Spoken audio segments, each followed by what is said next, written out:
Doo-doo-dee. It's Nandi! Hello friends. Survival is back for its 5th iteration. Since we're familiar with it by now, I won't spend as much time explaining what the event is and just give you highlights before character analysis and recommendations. A quick shout out to FMG, who has been invaluable in putting this together. The protagonist for this event is Nauseous Rotbone, the Death Guard Plague Surgeon who is currently the only Chaos healer in the game. This event starts on February 9th and runs for a week. You will start with 2 tokens, and each token refreshes at a rate of 12 hours. Over the 7-day event, you will therefore have 15 tokens to use as a free-to-play player. Rotbone is our protagonist, and you can bring Chaos characters as allies against a combination of AdMech and Blood Angels enemies. The rewards for this event are Rotbone character shards along with some other goodies. I will quickly cycle through all of the chest rewards here on screen. On screen now are the enemies that you will expect to fight, as well as the power-ups for different levels. For this survival, we see the noteworthy return of the ability Refresh power-up. As we get to the legendary waves, we start to fight AdMech playable characters, and then wave 15 is a super juiced up wave of Electro Priests, who will kill your squad in short order. In case you didn't catch everything as I was scrolling through it, here's a summary slide of all of the enemies and power-ups, sorted by level and rarity. Remember that you have a string of missions you can complete to increase the stats of your protagonist, up to a maximum of 140% bonus health and armor.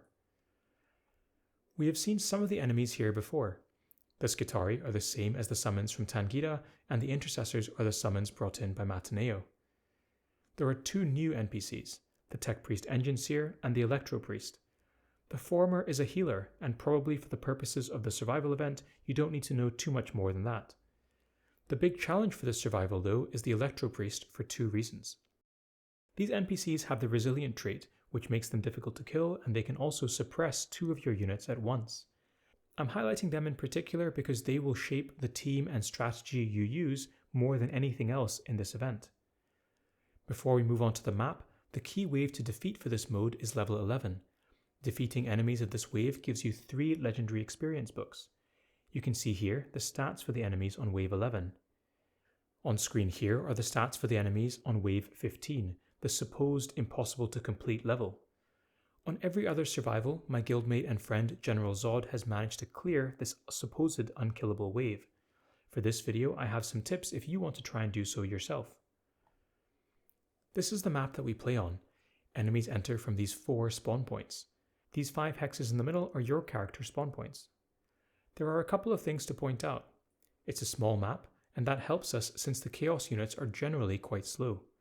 However, it can hurt us too. The enemy NPCs will generally try and avoid collecting your power-ups unless there isn't another hex for them to move into and attack your characters.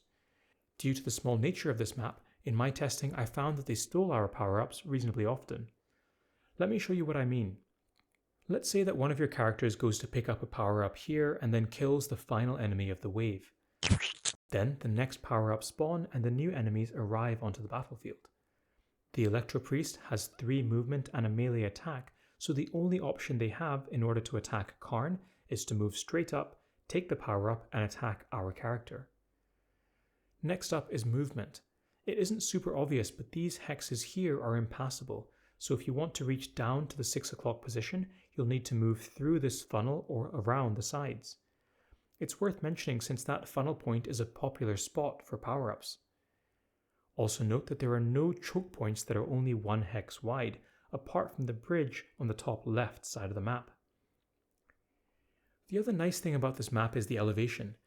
The middle is on a hill, and if you keep your characters there, you get a high ground advantage for your attacks. I have taken the liberty of marking the map by elevation so you get a better appreciation of what I mean. The higher the number, the higher the elevation. Now the bit that you're all waiting for, the tier list and recommendations for this event. Here's the snapshot overview. I'll leave it on screen for a bit to digest before talking through some of the choices. In the top tier we have Corrodius, Ahriman and Maladus. Corrodius is still incredibly good, but not the absolute MVP that he was for the Ascor survival event. The reason for that is that our opponents this time are largely mechanical, so the poxwalkers that Corrodius creates will not self-replicate as they used to. You can still get extra bodies if you use the active on waves that have Blood Angel's enemies, but these will mainly give you a burst of damage and provide you with some meat shields for later turns. Fortunately, there are several active refresh power-ups, and Corrodius is probably the best character to collect them with. The most important aspect of Corrodius is that vital +1 movement aura that helps get your troops to where they need to be. Your characters will get suppressed fairly often, so this extra movement helps to counteract that. I was also very impressed with Ahriman. You need lots of ways to clear resilient enemies, and Ahriman's ranged attack does an excellent job there. His ranged attack sets the hexes on fire, which kills resilient enemies on the next turn. He can one-shot most enemies with high ground advantage and becomes a killing machine if you give him the hits or damage power-up.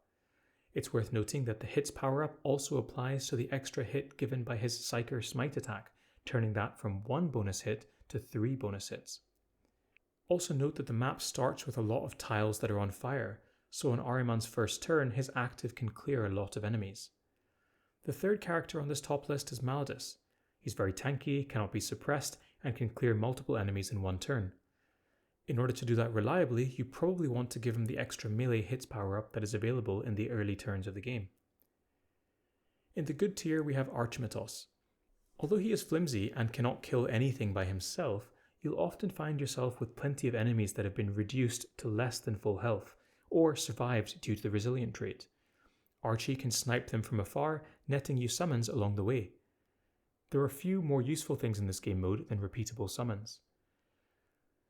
On a similar note of being able to kill several enemies in one turn, we have Kharn. Kharn's passive attack fills this niche very well, but has to be brought along with a bit of caution, as sometimes he can turn his attention to your own characters.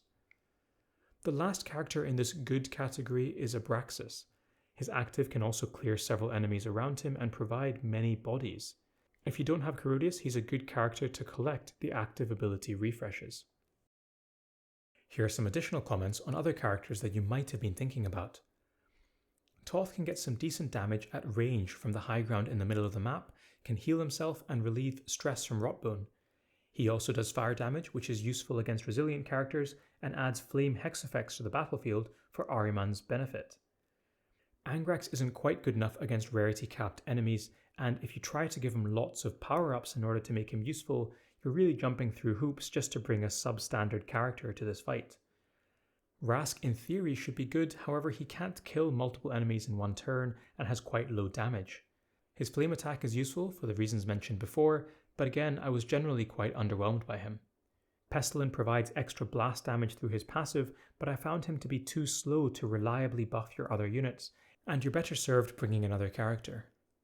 The last character I want to highlight is Yazagor. Although he is extremely fragile, he has the mobility and damage to be useful, and most importantly, he is the linchpin of the strategy that you could use to clear the last wave. Before I get into how to beat the unbeatable, I want to warn you that this is a tedious process, can cost you 30 to 40 minutes, is not easy, depends on luck, and really gives you nothing other than bragging rights on the leaderboard. When this goes wrong, it can potentially cost you those 3 legendary books, so please try this at your own risk. Tacticus Ambassador and Friend FMG was invaluable in putting this together. It is based on the strategy that General Zod has used to beat the last 2 survivals. First, you need to identify a choke point that you can cover with tanks and healers. Then, find a ranged damage dealer that you can attack enemies with at least 2 hexes away. Once you get to Legendary Wave, you want to let the weaker enemies surround your troops, so that the really powerful Wave 15 enemies can't reach your characters. Once you have that sort of turtle formation established, you use your ranged damage dealer to slowly chip away at the killer wave while you heal up. The best character for this is Yazagor. You can't really use Psykers here because their smite damage might accidentally kill your sort of meat shield wall. Yazagor needs to be high damage and needs to pick up the health and armor power-ups in order to withstand incoming ranged fire. In this map, the only possible choke points are the bridges on the top left of the map. Enemies can spawn on the yellow hex, but once they get out, they cannot get back in, so you can keep that sniper adjacent to it while you tank all of the hits from weak units with Rotbone. Note that Rotbone probably needs to have his stats increased through completing missions before he can survive reliably. In preparation for the final wave, you need to cover the other bridge with some other character who's preferably tanky like Maladus or Toth. You need to keep a low-level enemy trapped in that top left spawn point until all of the final wave Electropriests spawn. Once all of those final Electropriests have spawned, then you can clear the enemy on that top left spawn point, and then it just becomes a case of slowly sniping down the enemies as they appear. In order to keep this buffer in place, ideally all of your other units on the map should be dead by the time wave 15 hits. In fact, if you really want to commit to this strategy, you should probably avoid the reinforcement power-ups altogether. Okay, that's all I've got for this one. Hopefully it was useful. Thank you to my Patreons and again to FMG for all of their support. Enter his code for 100 blackstone. Doo-doo-dee. It's Nandi!